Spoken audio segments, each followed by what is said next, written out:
Hey guys, it's 21 Maxwell here with another episode in our WWE mod, of course started way back after WrestleMania 32, and now here we go, continually booking it at our Armageddon pay-per-view in December 2020, the last Raw exclusive pay-per-view. Of course we'll have the TLC pay-per-view for SmackDown coming up next week, and then on the road to Royal Rumble and then WrestleMania.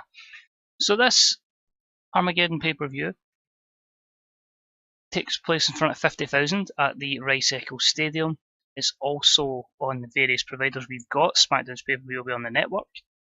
I'm going to start the show, just a little bit of hype video. Of course, as we all know, the turn, not necessarily a turn, but well, the turn of Mojo Rawley, I suppose.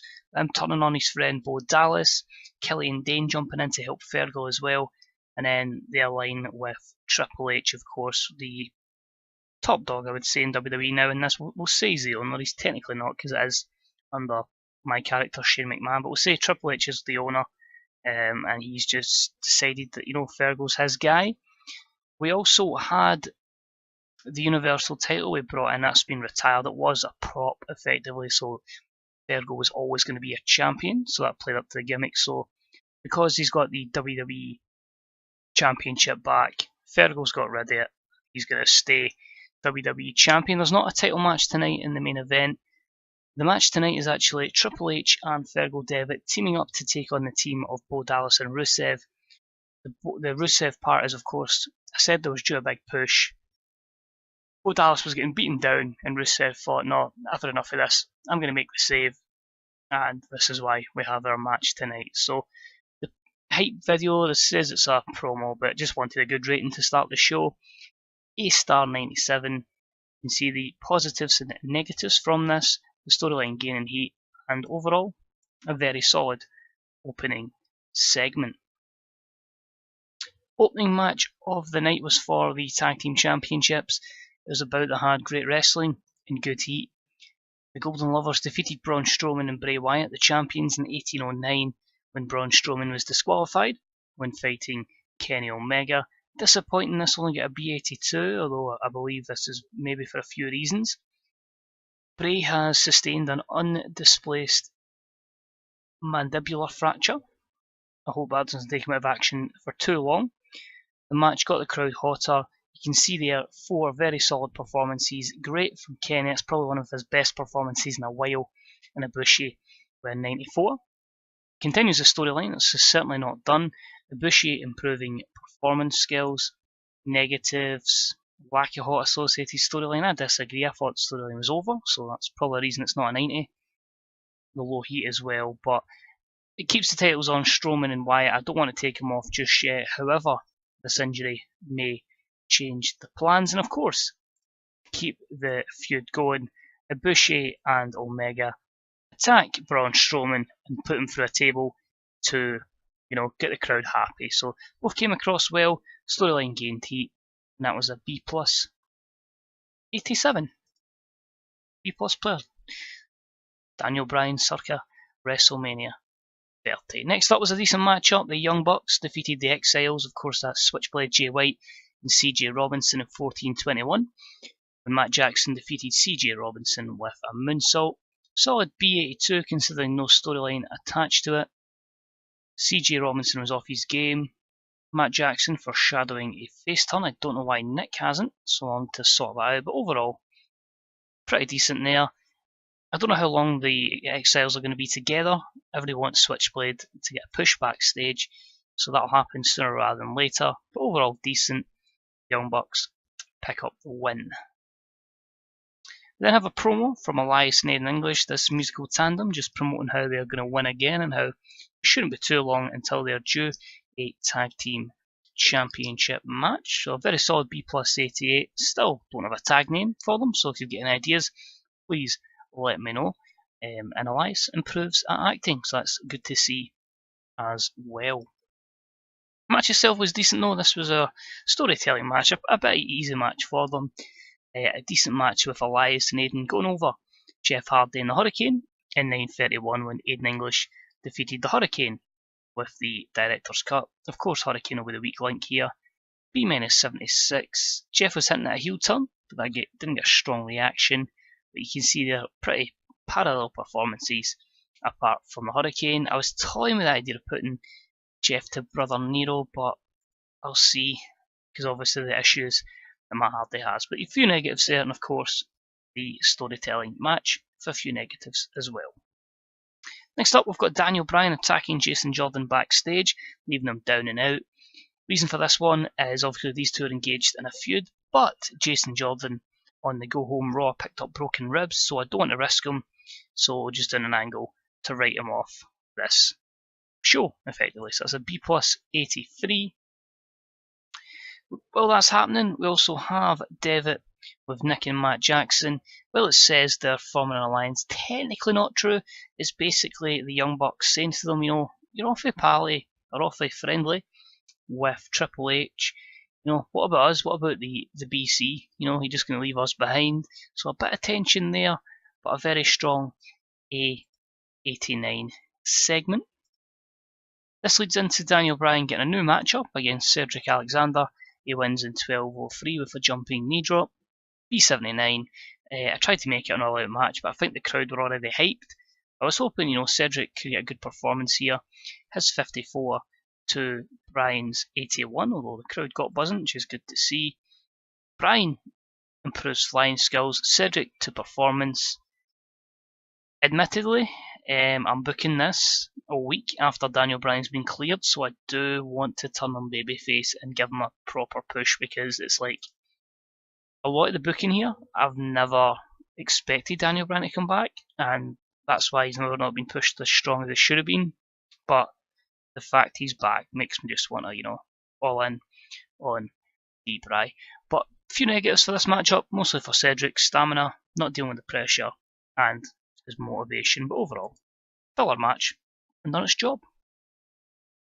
And I'm sure a lot of people would like to see that match in real life as well. After the match, just cuts a promo on Jason Jordan, just saying, when you're back from injury, I'm going to kick your head in. So it's a B plus 85 from D-Bry. Next up, we've got a promo with The Miz on Aleister Black. Yes, their feud continues. This is a B plus 88. A wee bit different though. Miz got Samoa Joe to take out Aleister Black, weaken him before this. Miz went to thank him, and Joe obviously, Joe, hey, I want paid. Miz is like, no, not giving you anything. Cocky Miz in the background. And now he finds himself in a triple threat match for his United States Championship, which horribly flopped. Wow. About that had great wrestling and good heat. The Miz defeated Aleister Black and Samoa Joe in 2021 when The Miz defeated Aleister Black while using the ropes for leverage, making the second defence of his title. I think the big hamper in this is Samoa Joe being kept strong, but I didn't want to take the title off The Miz, and I just felt like Aleister Black's kind of hit his ceiling in this save. Phenomenal wrestler in real life, absolutely tremendous athlete, but I just feel like in this save he's kind of hit his limit, so I don't feel he'll progress much more, despite how much I've tried to get behind him. But the B-74 with 3 good performances, you can see there, kept strong, and that's probably hampered that booking decisions. So the Miz needed an overness boost, and I'm thinking this has probably got him it, but it's killed this run of Samoa Joe. And after the matchup, Miz celebrates, and Joe decides to beat the shit out of him. Hasn't turned babyface, we're just having him as Joe as is just now, badass, putting in, just destroying. So A-star 100 for that, so very good. It's when I see segments like that where I feel like Miz can still main event, I do want to give him one more title run. It's just afraid he's at the wrong time where there's a lot of big guys, over guys going for the championship, and it's near WrestleMania season, and I don't feel he's ready for a Mania main event. More so, the kind of downtime. But then again, they could have said that at Mania 27. Next up, Randy Orton and a promo on Andrea Cien Almas. He's fed up of Cien Almas. He's fed up of Zelina Vega. Just wants them away, and he says he's just going to RKO them to end this feud. This is a B plus 88. I think he's someone who really just either needs a new feud, or more than likely after Mania, just get to SmackDown. I think Orton needs some fresh feuds. But match itself was always going to be great. It's pretty much the building and the creation of a megastar in Andre and Cien Almas. Great wrestling match, good heat, and Cien Almas defeats Randy Orton in 2105 with the Brillante driver. A93 was always going to be great between these two, and I felt just he's a perfect professional in this game to put people over is Randy Orton, and performance skill increase for Cien Almas, no negatives, just simply superb. Then lead up to our main event, just Bo Dallas and Rusev cutting a promo before it, getting an A91 segment here. Rusev struggling off script, but it's his main event moment. He's saying he couldn't sit back, he had to help Bo Dallas, so that's cool. Triple H gets an over the top entrance because he's back. It's his big pay-per-view match. A89 for that. How will the match do? Because Triple H will be a bit fatigued, I imagine. He'll struggle with his stamina. Let's see how it goes. Disappointing B plus 86, but you can't win them all. About the had fantastic heat and great wrestling, so in terms of the occasion it would have been great. But Rusev and Bo Dallas pick up the win over Devitt and Triple H in 25:06. When Rusev defeated Triple H with the accolade, Triple H was a weak link because of age, etc. B plus 86 is not the worst. Bo's off his game, which doesn't help, but he's getting better at his gimmick. But we have to take some positivity in the fact that Bo Dallas was off his game, yet still got a 94.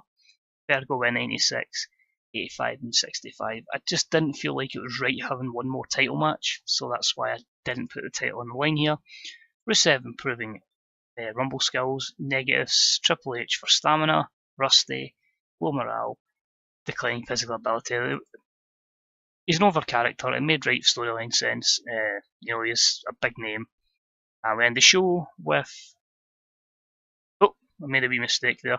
It should have been Rusev and Bo Dallas celebrating the ring, but I've accidentally put it as Rusev and Virgo. But hey, we'll just say Rusev, put me in the accolade as well. So B plus 88.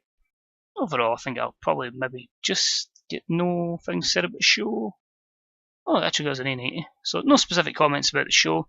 An A90, but overall, I mean, I really can't really grumble about the pay-per-view. It certainly wasn't one of my better ones, but in terms of storyline progression, you've got Rusev in a good spot now. You've got Cien Almas, going to be in a bit of role going into the Rumble. What's next for Samoa Joe? Is he going to turn babyface? The tension between the Young Bucks and Virgo Devitt.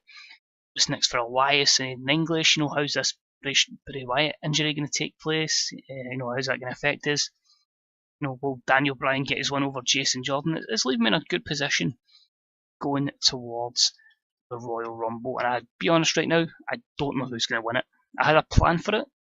I'm quite happily reveal the plan because it's certainly not going to work now due to overness, but the plan was Bo Dallas to remain as WWE Champion and Mojo Rawley to win the Rumble, but because I just couldn't get Mojo over, those plans have certainly been canned in terms of the WWE title. So championship matches are certainly up on the air. What would you have thought of that? Mojo Bojo capitulating at the Rumble, at WrestleMania for the title. How awesome would that have been? But we'll give props to Randy and Cien Almas, so they'll be praised. Both guys, of course, will be pleased. Let's take it back to the menu. Let's see how bad this injury is for Bray, and then cry when it's horrible.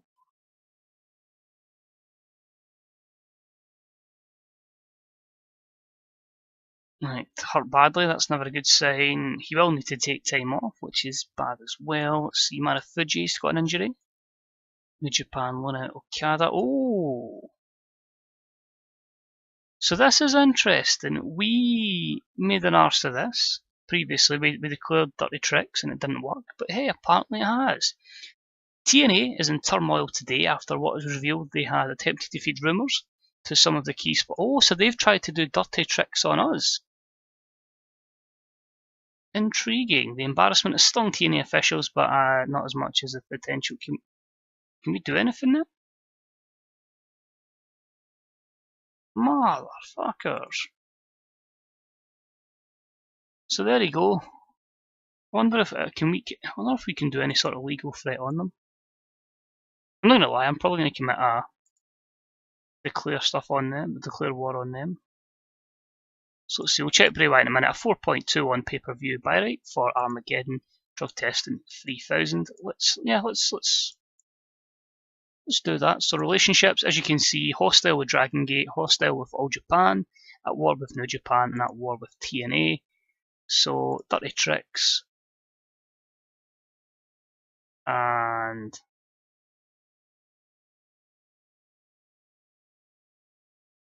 let's go with a sponsor snipe.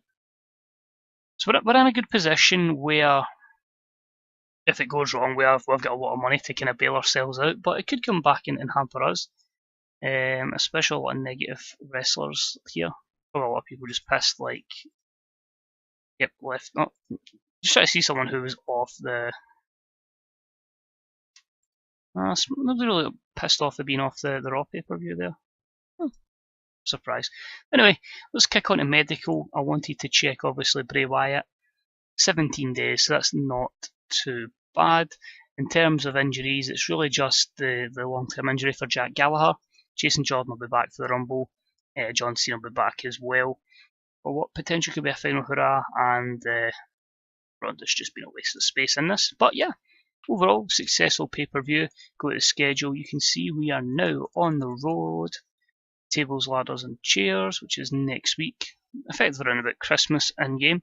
And then, as I say, we'll go into the kind of video where we document the top 500 and, of course, the award winners of Wrestler of the Year.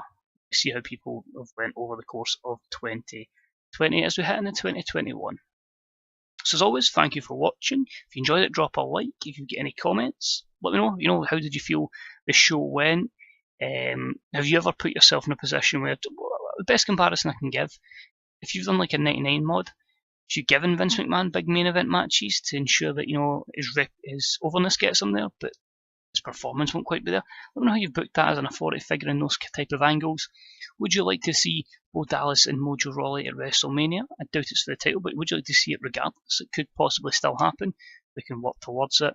And yeah, any comments about TEW, how your own sales are getting on, etc. How you find the game, nearly 2 years old now, which is quite frightening. We're nearly through this whole cycle of a release with an Adam Wyland game. But just watching, mind check out the Fantasy Bookers subreddit and of course the Grey Dog Software forums. A lot of mods, graphics, a lot of good written content on the forums as well. A lot of good YouTube stuff, a lot of good brothers on the Fantasy Bookers subreddit. And of course, if you haven't subbed already, the sub button will pop up if you want to click that. That'll subscribe. And remember, we don't really, as I say, send out notifications for videos. Every video will have its designated day. These WWE ones will always be on a Sunday. The TNA save will likely be on a Thursday for Throwback Thursday. And your WWE 2003 is always going to be on a Monday for Raw. It's a Friday for SmackDown, unless it's a pay-per-view week. Then I'll push the SmackDowns to the Tuesday, with the pay-per-view coming on Saturday, I believe. I think I've got scheduled.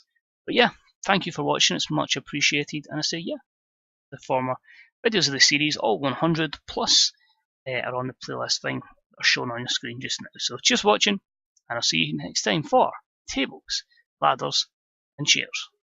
But Eric Rowan and Big Show don't bring stairs, sorry. Cheers, bye bye.